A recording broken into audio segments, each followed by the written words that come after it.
Selamat pagi semua. Akhirnya saya harus membuka identitas rahasia saya selama ini. Sebenarnya saya adalah seorang anggota SWAT dengan agen nama saya Zero Sableng. Saudara tahu SWAT singkatan dari apa? Waduh, Pastor Theo luar biasa.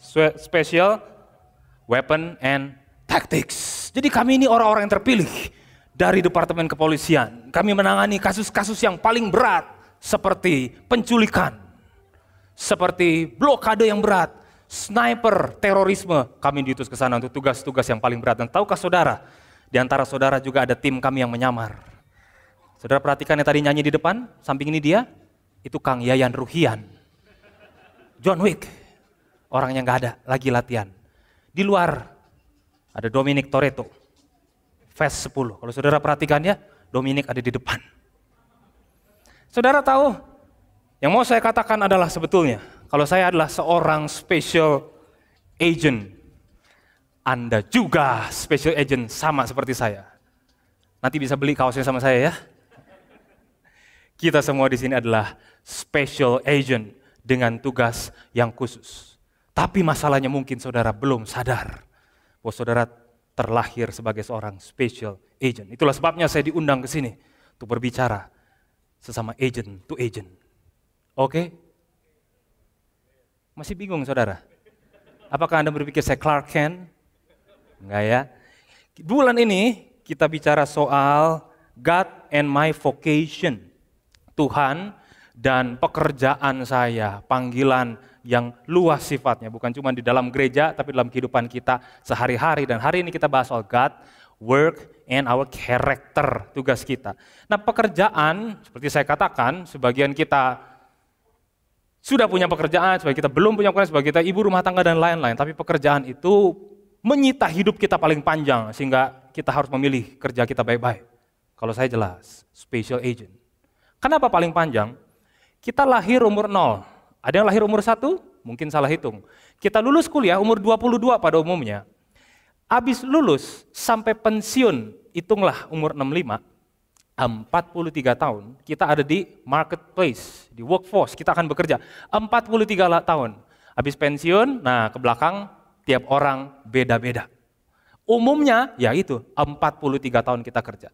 Dalam 43 tahun kita lihat berapa jam yang kita spend. Kita ibadah seperti saat ini. Saat teduh, berdoa dan lain-lain. Selama 43 tahun, totalnya 12.642 jam ibadah. Luar biasa. Kita makan pagi, siang, malam, dan nasi goreng tengah malam. 23.000 jam. 23.000 jam kita makan doang. Kita berlibur, weekend, hari libur nasional, dan hari cuti perusahaan pada umumnya, total 78.700-an jam. Kita tidur 79.000 jam. 79.000 kita tidur di luar jam tidur di tengah ibadah. Tapi lihat lompatan yang begitu jauh. Kita bekerja berapa? 136 jam. Jam kerja normal. 9 to 5. Segitu panjangnya. Jadi kalau dalam hidup ini kita perlu solve hal yang paling krusial, salah satu yang kita bahas di bulan ini, kerjaan kita. Kita ngapain dengan kerjaan kita. Di bulan yang lalu, mari kita ingat beberapa poin ini. Kerja adalah anugerah, a gift, bukan kutuk, tapi ajakan berkarya dan berbuah dalam Tuhan.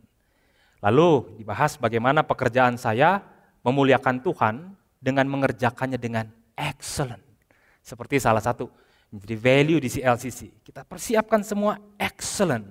Dan di tengah kehidupan pekerjaan dan dunia yang jatuh dalam dosa, Tuhan menebus kita. Tuhan menebus apa yang kita lakukan. Dan kita akan bahas karakter kita yang lahir dari penebusan Kristus. Tapi, kalau kita bilang hidup ini, pekerjaan saya, as a special agent, itu mengerjakan panggilannya Tuhan. Pertanyaannya, what is a Christian calling? Apa sih panggilan itu? Apa sih panggilan itu? Ada dua jenis panggilan. Ada panggilan yang primer dan ada panggilan yang sekunder dalam diri setiap orang percaya. Panggilan primer atau panggilan utama kita, itu berada dalam hubungan pribadi dengan Allah melalui iman dalam Yesus Kristus. Panggilan Tuhan yang pertama kepada saudara bukan supaya saudara itu melakukan sesuatu buat Tuhan, tapi supaya Tuhan melakukan sesuatu buat saudara. That's why we must listen, we must preach more what God did and does and will do to us more than what we should do to God. Dia panggilan pertamanya kita disayang. That's why Injil itu menjadi hidup karena bukan kita nih yang memperoleh sayangnya dia, tapi kita dipanggil di dalam rasa sayangnya dia, bukan cuma untuk satu kali disayang, tapi hidup dalam persekutuan.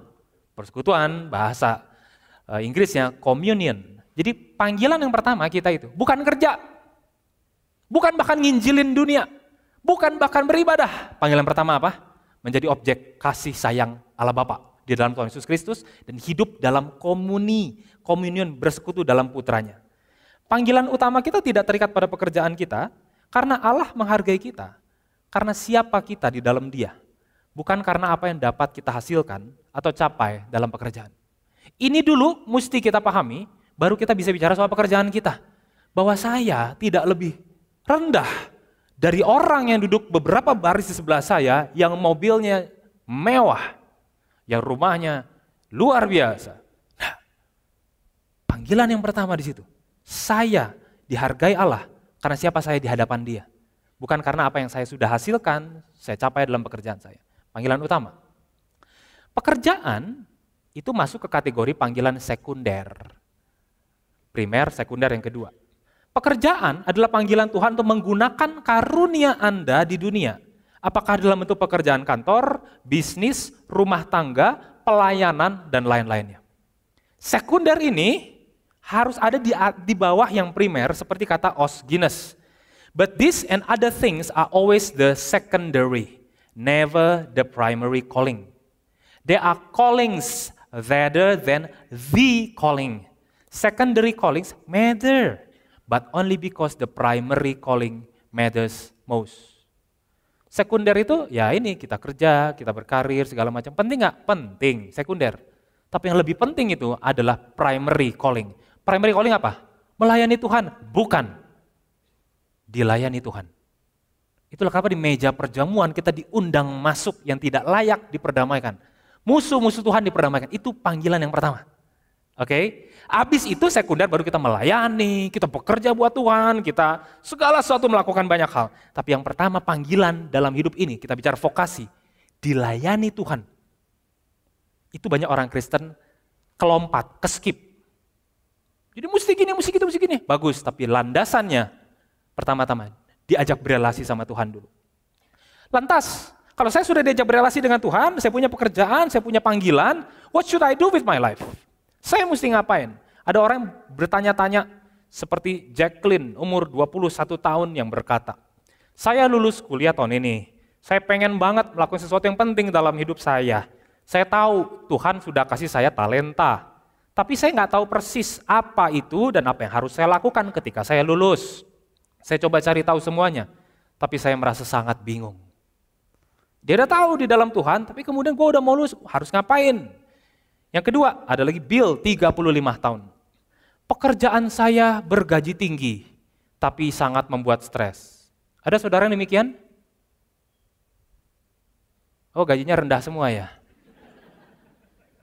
Oh, udah gajinya rendah, stres. Nah, ini dia beda ceritanya. Oh, saya gajinya tinggi, tapi membuat saya stres. Baru-baru ini saya menyadari bahwa saya telah mengorbankan bukan cuma kesehatan saya, tapi keluarga saya untuk pekerjaan yang tidak kasih kontribusi positif di dunia. Sukses tidak seperti yang saya pikirkan.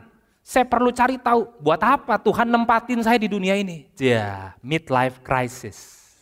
Mikir dia, buat apa gue ada di dunia ini? Tetapi saya tidak tahu bagaimana cara mencari tahu hal itu. Bill. Ada lagi, Linda, 45 tahun. Anak-anak sudah keluar rumah sekarang. Maksudnya udah kuliah keluar kota, udah kerja, udah nikah. Dan saya menemukan, saya nggak tahu saya ini siapa. Karena untuk 20 tahun saya taunya saya ibu rumah tangga. Panggilan saya membesarkan anak. Anak udah besar, saya siapa? Saya ngapain? Saya ketinggalan dunia misalnya. Saya nggak tahu apa yang Tuhan ingin saya lakukan dengan waktu saya. Membesarkan anak, itu panggilan saya. Anak udah gede. Tapi pasti ada something more. Ada hal lebih yang Tuhan mau saya lakukan sekarang. Saya tidak yakin apa yang harus dilakukan. Apabila orang ada di pertanyaan seperti itu, apa yang mesti dia lakukan? Saya mau ajak kita berpikir tentang partnering with God in discovering your calling. Berpartner dengan Roh Kudus, maksudnya berpikir, Tuhan, what should I do with my life? Kita ini hidup, siapa yang udah separuh jalan? Separuh dari kekekalan ya. Ada saudara yang 20-an, udah nggak rasa udah kepala 3 gitu kan. Nanti gak kerasa yang kepala 3, udah kepala 4. Terus udah malas ngitung. Karena udah mendekati dengan ujungnya misalnya kan. Keeps going. Nah kadang di satu titik dalam hidup ini kita mikir, Tuhan, saya ini lagi ngapain? Apakah saya cuma kerja dapat duit, beli ini ya habis duit lebih banyak kita ganti itu. Saya mau ngapain sama hidup saya? Itu pertanyaannya yang Agustinus bilang, Santo Agustinus Bapak Gereja. Kita harus berdoa dengan sungguh sekali. Seolah-olah semuanya itu tergantung pada Tuhan. Tapi juga kita bekerja dengan sungguh sekali. Seolah-olah semuanya tergantung pada kita. Ada kedaulatan Tuhan yang memberkati di satu titik, ada tanggung jawab manusia yang kita kerjakan dengan excellent di titik yang lain. Bagian kita ini, bagian Tuhan yang berdaulat. Ada orang yang dipercayakan Tuhan harta yang banyak. Ada orang yang dipercayakan Tuhan harta yang secukupnya. Setiap kita punya perjalanan dan porsinya masing-masing. Nah pertanyaannya adalah gimana kalau kita kemudian tidak puas dengan pekerjaan kita? Ada saudara yang lagi pengen resign, cuman kebetulan belum dapat aja kerjaan baru. Ada yang company keluarga tapi udah enak sebetulnya. Stres company keluarganya, udah pengen urusin yang lain. Gimana kalau kita nggak puas? Orang Jepang punya the Japanese secret of long and happy life yang disebut dengan ikigai. Iki artinya life, gai artinya value of worth. Ikigai artinya the reason for being, the true purpose, atau dalam bahasa Perancis raison d'être, jangan suruh saya mengulanginya. Atau kita juga punya hal itu dalam dunia teologis namanya telos. Telos means purpose, tujuan. Ikigai adalah cara menemukan keseimbangan antara mengejar passion Anda, melayani orang lain, dan mencari nafkah. Bedanya, di dalam Yesus Kristus, semua yang kita lakukan ini terjadi di dalam keadaan atau di dalam konteks redemption. Udah ditebus. Contoh, pertama, ada 4 unsur yang Ikigai bahas. What you love. Apa yang suka untuk saudara lakukan? Dalam Ikigai, you do what you love. Tapi orang yang sudah diredeem oleh Tuhan, what we love reflects what he loves. What I value, what I appreciate sebagai sesuatu yang penting, mantap, bagus, menghibur, itu adalah apa yang dia anggap penting, mantap, bagus, menghibur dari Tuhan. Kenapa? Karena Yesus dilahirkan di dalam aku, sehingga aku dilahir baru kan jadi pribadi yang baru. Dia ada di dalam hatiku. Jadi what you love, bukan cuma saya sukanya ini. Maksiat. Tapi kan kata IGG, this is what I love gitu kan. Tapi beda, karena sepanjang hari itu ya, what we love berubah. Jadi makin mirip sama apa yang Tuhan suka. Apa yang Tuhan bilang indah, bagus, nah kita jadi makin begitu. What we love, yang di-redeem. Yang kedua adalah, what the world needs. Apa yang jadi kebutuhan di dunia ini. Apa yang jadi kebutuhan di dunia ini? Allah Bapa melihat dunia, ada satu kebutuhan yang besar, meskipun harganya sangat mahal, dia bayar anyway. Saking besarnya kebutuhan itu, dia rela anaknya yang tunggal diutus ke dunia, mati dan dipermalukan. Karena it's the only way. Kebutuhan dunia ada pada darah Kristus. Lebih daripada kenyamanan, pemberantasan kelaparan, dan climate change. Lebih darah Kristus. Karena itulah yang disusun, dikirimkan. Kalau dunia ini butuh entertainment, Tuhan sebaiknya kirim Charlie Chaplin di setiap benua. Kalau dunia ini butuh terobosan finansial untuk bikin semua maju, ya Tuhan kirim Warren Buffett sebanyak-banyaknya. Kalau dunia ini butuh apa lagi? Kedamaian, Tuhan kirim segala macam. Tapi Tuhan kirim Yesus Kristus. Kenapa? Karena Tuhan mengirim dirinya sendiri. That's what the world needs. Dirinya sendiri. Jadi lihat, ikigai yang di-redeem ini membuat satu pandangan yang berbeda. Apa yang dunia butuhkan melalui Yesus yang saya bisa ambil bagiannya. Terus, faktor ketiga, what you are good at. Anda jagonya ayam. Jagonya apa maksud saya? Jagonya apa kita ini? Nah balik, talenta adalah diberikan Tuhan. Di perjanjian lama firman Tuhan berkata, Roh Allah memberikan roh keterampilan. Bukan cuma hikmat loh. Tukang besi bisa bikin besi, tukang kayu potong kayu jadi bagus. Itu Roh Kudus yang berikan. Jadi talenta kita jagonya apa? Itu tuh dialirkan talenta itu dari kuasanya Roh Kudus. Pribadi Allah Tritunggal. Jagonya kita apa? Dan yang keempat, what you can be paid for. Gimana kita bisa bertahan hidup, menafkahi keluarga kita. Di mana kita bisa dapat duit. Nah, 4 ini kalau digabung, irisannya disebut ikigai. What the world needs, what you can be paid for, what you are good at, dan what you love. Yuk kita lihat kerjaan kita evaluasi. Masuk kategori mana? Siap?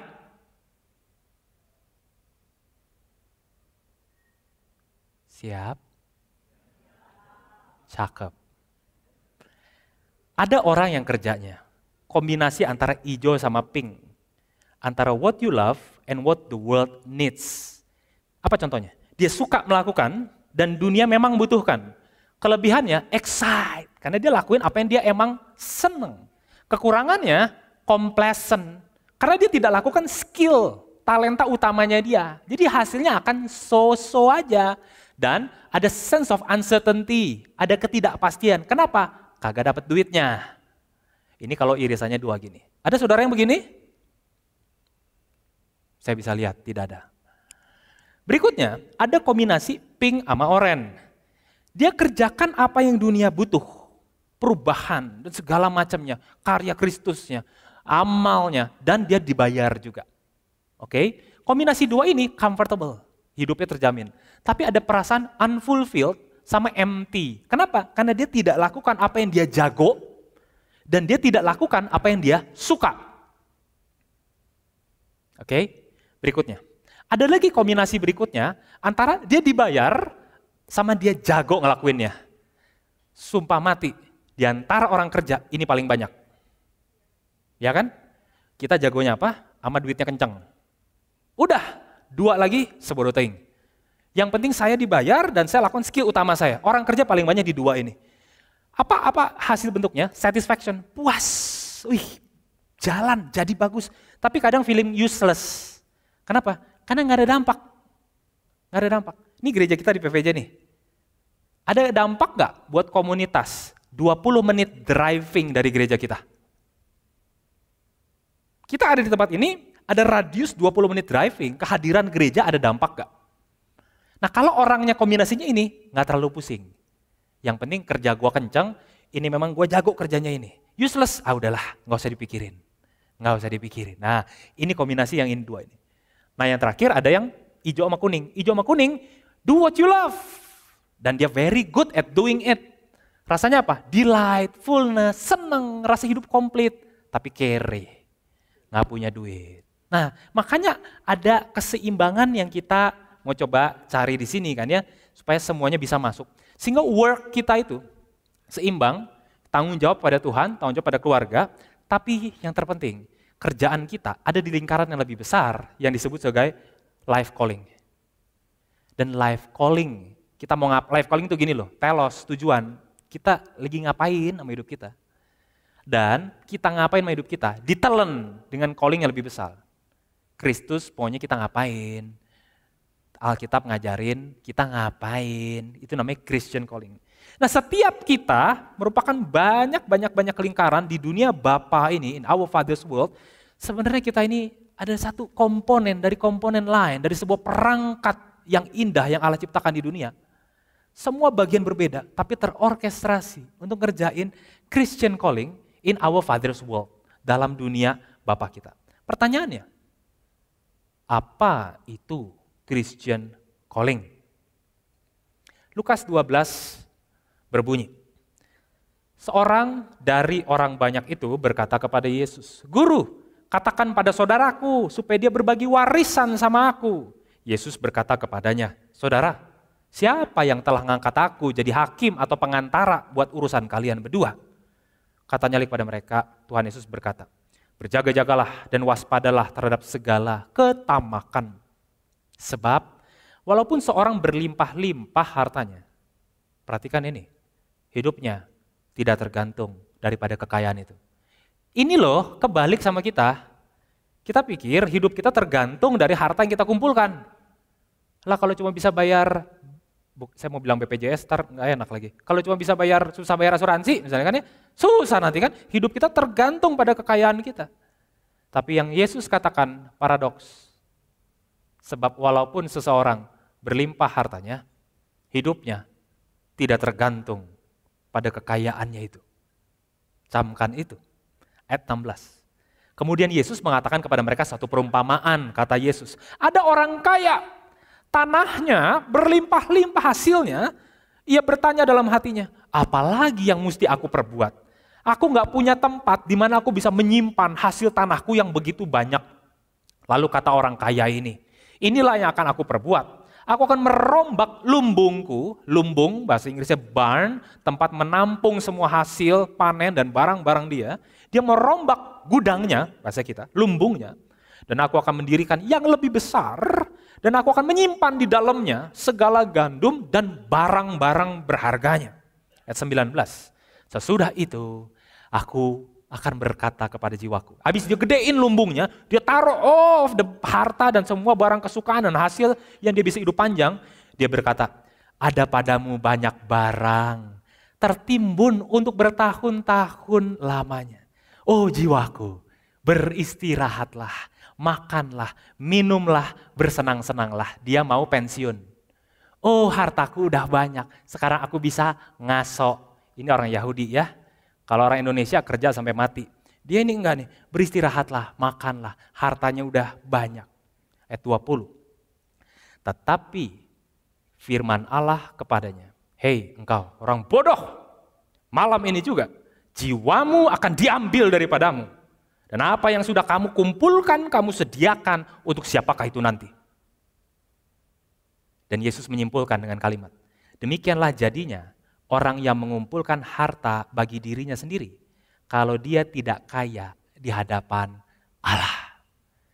Perumpamaan cerita Yesus itu seperti literatur di zamannya, inti pelajarannya ada di plot twist atau surprising endingnya. Dia bisa cerita tentang anak yang hilang, tapi tonjokannya, punch dari cerita itu, ada di ayat terakhir. Jadi tuh orang dengerin cerita Yesus, orang wah, wih, seru, terakhirnya. Punchline-nya apa? Dia udah kumpulin semua, dicabut nyawanya. Ini cerita Yesus. Dan kesimpulannya di situ. Demikian jadinya, gini nasibnya. Orang yang cuma kumpulin harta bagi dirinya, kalau dia tidak kaya di hadapan Allah. Menarik ya? Jadi artinya Yesus bilang, jadilah kaya di hadapan Allah. Tuhan Yesus membongkar kebodohan si orang kaya. Kepicikan, karena picik itu sempit gitu loh. Dia mikirnya gini, manja, self-centered. Gua, saya, istri, anakku, aku, dan dia nipu diri. Kenapa nipu diri? Karena dia mengira bahwa dia memiliki, camkan ini, dia memiliki harta miliknya. Dia sebut, ini panen saya, ini tanaman saya, ini lumbung saya, ini barang saya. Kata itu diulang terus. Dan dia memiliki saya sendiri. Padahal dia nyawanya aja pinjem sama Tuhan kan. Itu diambil lagi sama Tuhan kan. Orang bodoh ini gagal menjadi kaya di hadapan Tuhan. Karena dia hidup untuk dirinya sendiri. Kumpulin semua, hilang. Jadi apa itu kaya di hadapan Allah? To be rich toward God is to be rich in good deeds, rich in generosity, and rich in relationships. Kaya di hadapan Allah. Itu kaya dengan kemurahan hati. Kaya dengan perbuatan-perbuatan baik di hadapan Bapa. Dan kaya dengan relasi. Karena ingat primary calling-nya apa? Relasi. Primary calling kita itu direlasiin sama Tuhan. Itu primary calling kita, ya. Bukan melayani, bukan bekerja. Primary calling kita direlasiin sama Tuhan. So, to reach kaya dari Allah. Kaya ada perbuatan baik, generosity, dan relationships dibagikan di situ. Jadi pertanyaan yang lebih gampang adalah, am I building my barns bigger or am I building God's barn better? Am I building my barns, my gudang, my apapun itu, enterprise bigger, atau am I building God's barns better? Sudah lihat gak sejauh ini? Berapa persen orang Kristen yang memperbesar lumbungnya Tuhan? Kita memperbesar lumbungnya masing-masing kebanyakan gitu kan ya. Tapi ada orang-orang yang menginspirasi, salah satunya Bapak ini. Ada yang tahu siapa namanya? Truett Cathy.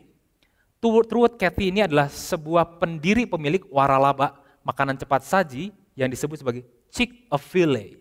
Nah, dia foundernya. Sekarang beliau sudah meninggal, usahanya diterusin sama anak cucunya. Tapi dia terkenal sekali karena dia ini orang yang sangat kaya memberikan encouragement pribadi. Memberikan wisdomnya dan kemurahan hati finansial. Dia dikenalnya seperti itu. Dia itu kaya terhadap anak yatim piatu, anak panti asuhan, memberikan fasilitas dan kesempatan supaya anak-anak itu merasa dicintai dan diperhatikan.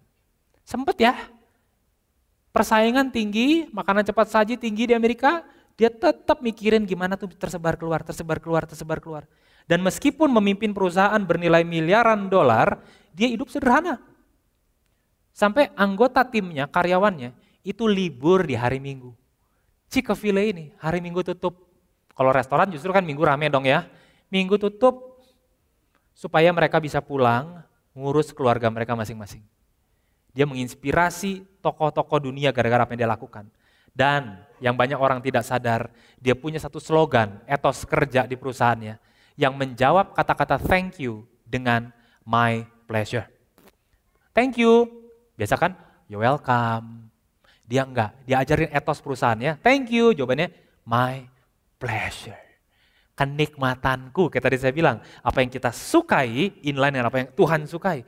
Melayanimu adalah my pleasure. Diajarin etos ini turun-temurun sampai sekarang cucunya yang megang my pleasure. Dan dia tutup di hari Minggu.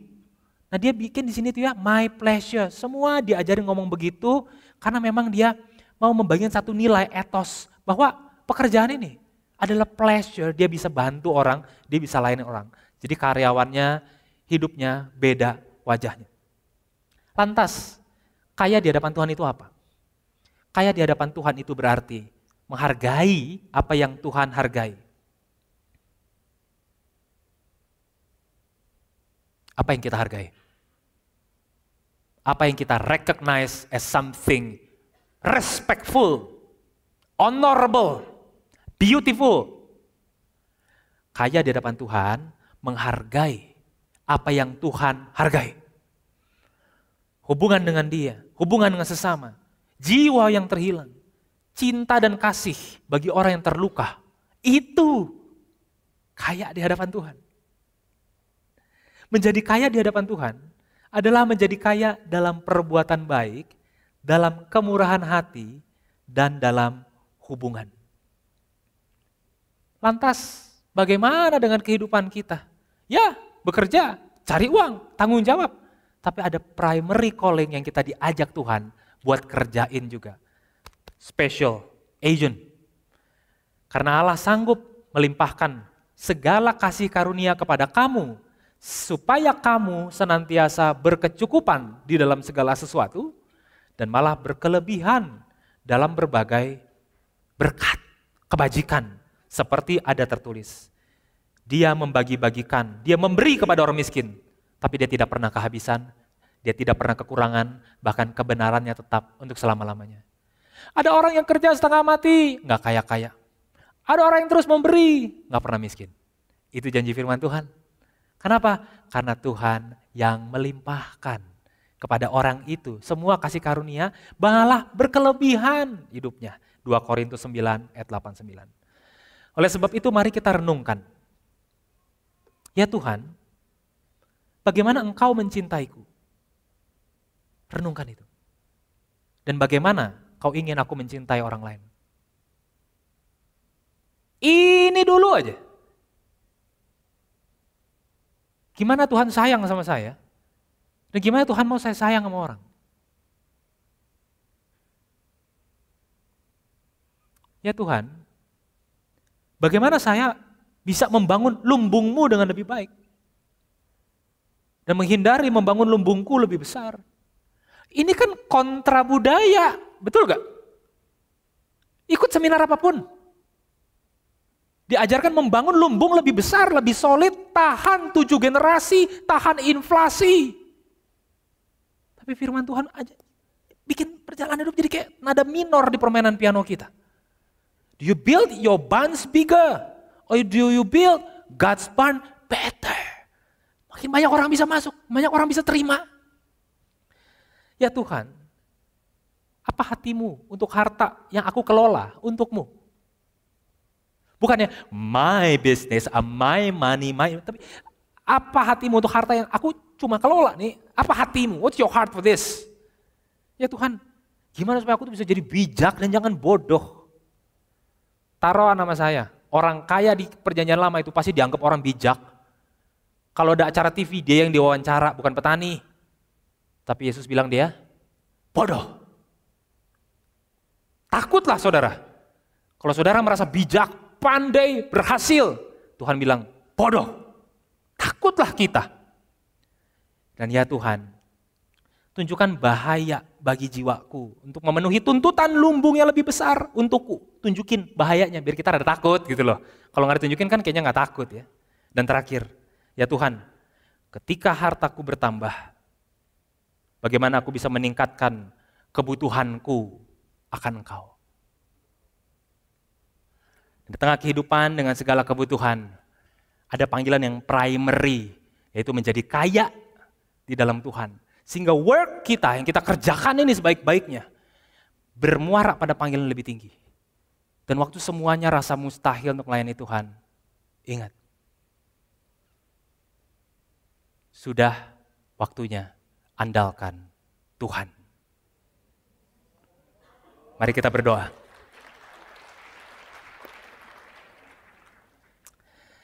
Tuhan, tolong kiranya firman-Mu tidak berlalu dengan sia-sia, tapi menggelitik kami, buat kami mikir ulang sama prioritas. Tuhan, naikin selera kami, supaya kami punya seleranya Kristus. Bukan selera rendah manusia, semua orang punya melihat dunia ini, tapi ada selera surgawi. Sehingga kami ini beda Tuhan, kami tahu kami special weaponnya Tuhan, special taktiknya Tuhan buat dunia yang terluka. Dan waktu kami memberikan persembahan, bukan rutinitas ini Tuhan, cuma memang kami pengen lihat sisi berkembang, sisi berkatin kota, sisi melayani banyak orang, membina kami. Karena kami gereja dan orang di sebelah kanan kiri kami semua Tuhan, kami adalah komponen-komponen bekerja buat Christian Calling. Ingatkan kami akan firman-Mu tentang orang kaya yang bodoh, supaya kami tidak jadi bodoh. Dalam nama Tuhan Yesus yang mengajar kami berdoa. Amin.